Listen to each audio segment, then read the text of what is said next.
Hi. Oh, there Hey it's Bev, on. hey Bev, how are you? I'm good. How are you, Steve? I'm good. I'm good. It's good to see you again. How's everything been going? It's been good. I have been really busy lately, so my schedule is kind of out of whack with studying, but I have been able to get it in here and there. And I'm PTing now. So weekly, I'll probably bump that up to 2 times a week, I would guess. But it's been good, really following your advice on reviewing and doing everything I've seen in the lesson. So yeah, we're getting there.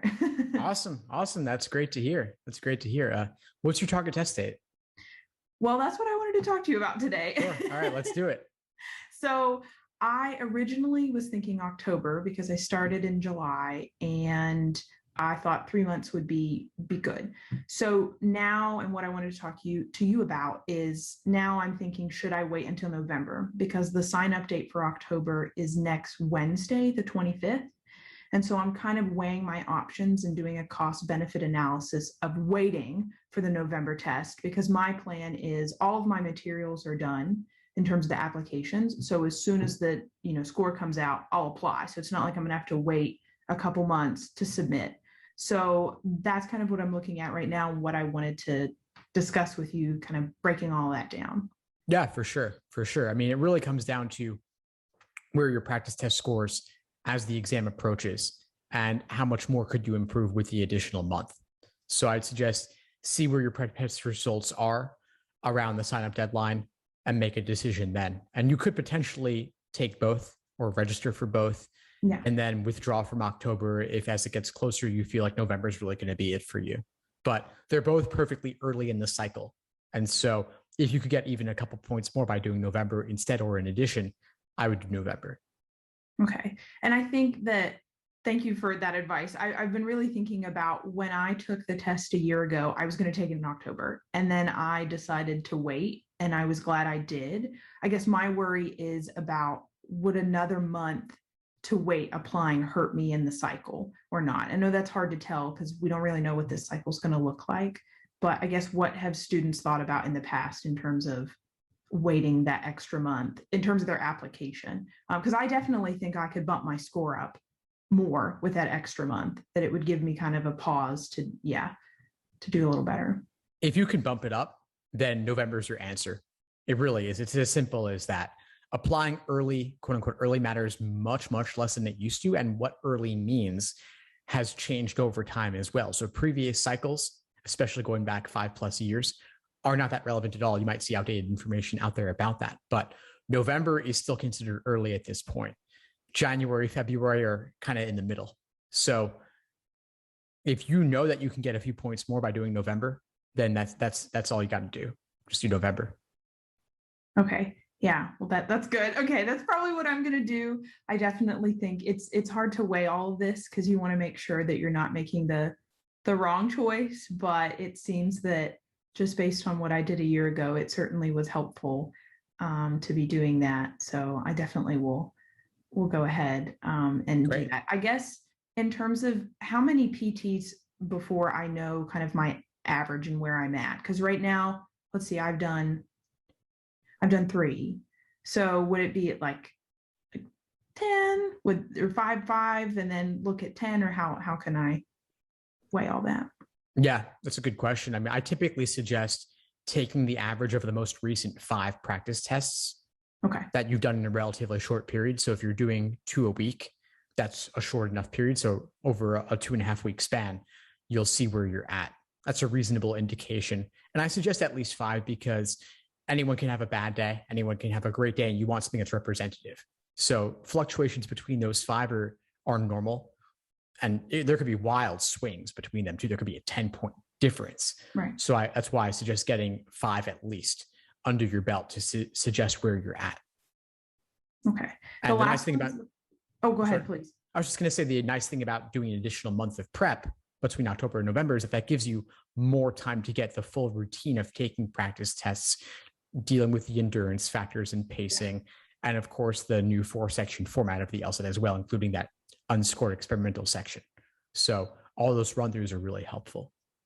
And I think I watched a video you were explaining this, but just remind me. So with the 4 section, but it's not 2 logic reasoning an LG, and a reading comp, right? The experimental is that extra fourth. Is that right?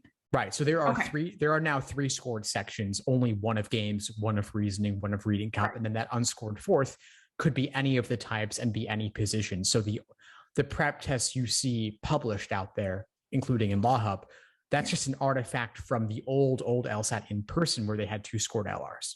Okay. Yeah. I took the one with the 2 scored LRs. So I'm living in this like scared mindset. There's going to be 5 sections. Okay. That's good. The other thing and you just touched on this, and I was going to ask about endurance. That's something that I'm struggling with now. And I know that I've just kind of started PTing again, but I've really found myself struggling in that space. And I don't really know, I'm guessing it's just because I've started again, but like, what's the best way other than to obviously have everything in place like you would on test day to really work on that endurance factor? Well, you can build it up bit by bit. Okay. So the LSAT you'll take in October or November going forward anyway, regardless, is 2 sections back to back, then a 10-minute break, then 2 more sections back to back. So that full sitting, all said and done, is going to be close to 3 hours. But you don't have to go from 0 to the full 3-ish hours all at once. You can do 2 sections back to back and have that be it for endurance training on one day. Or you could do a single section to work on pacing. Then maybe a couple days later, you do 2 sections back to back. Then you do 2 sections, 10-minute break, 1 more section.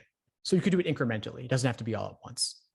Okay. Yeah. I find that it's been really tough with reading comp for some reason. I don't know what's going on, but it has just like totally, I'm just not there. So I definitely will try and space it out before I kind of do it all in one sitting, but it's been a real challenge. Not real sure why. Yeah, it's a grind. I mean, it's because the reading comp passages are deliberately poorly written and obtuse. They're difficult to understand. And so the best training is to just expose yourself to it as much as possible without burning out, of course, over a long period of time.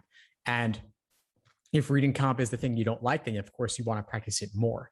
So you can choose certain prep tests to practice this on. It doesn't have to be every single test you do, but I would suggest doing at least some sittings where you have 2 reading comps back to back, as nightmarish as that would seem, because that is a possibility technically for what you experience on test day. It could be reading comp, break, games, reasoning, or the opposite, or 2 games back to back, or 2 reasonings back to back. You want to practice every variety, especially the ones that you wouldn't like to see, so that you can inoculate yourself against those. Do you think it would be, I mean, obviously I'm going to take some of them like one test in one sitting, but do you think it would be a good idea to mix up, like I'm just making this up, but let's say I did like a mix of 68 and 69 tests in terms to do that? That's totally fine. That's totally fine. I mean, especially considering that the raw score conversions are kind of a mess anyway. We don't really have the information for the newer formats. So if you ever take a practice test with 2 LRs, one of them being your experimental section, the old format LSATs are perfectly designed for that, where the raw score conversions could be useful for you to some extent, at least. But for the others, I would just basically do them in whatever arrangement serves your purposes. And then later, after the fact, after you've done several practice tests, you can calculate what the raw score conversions would have been if you rearrange the Frankenstein exams you've constructed for yourself. Cool. Thank you. Awesome. Yeah, of course.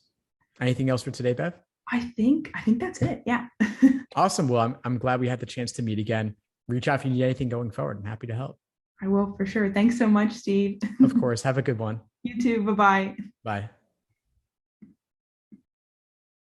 Thanks for tuning into the show. Please subscribe if you haven't done so already to be notified of new episodes as I release them.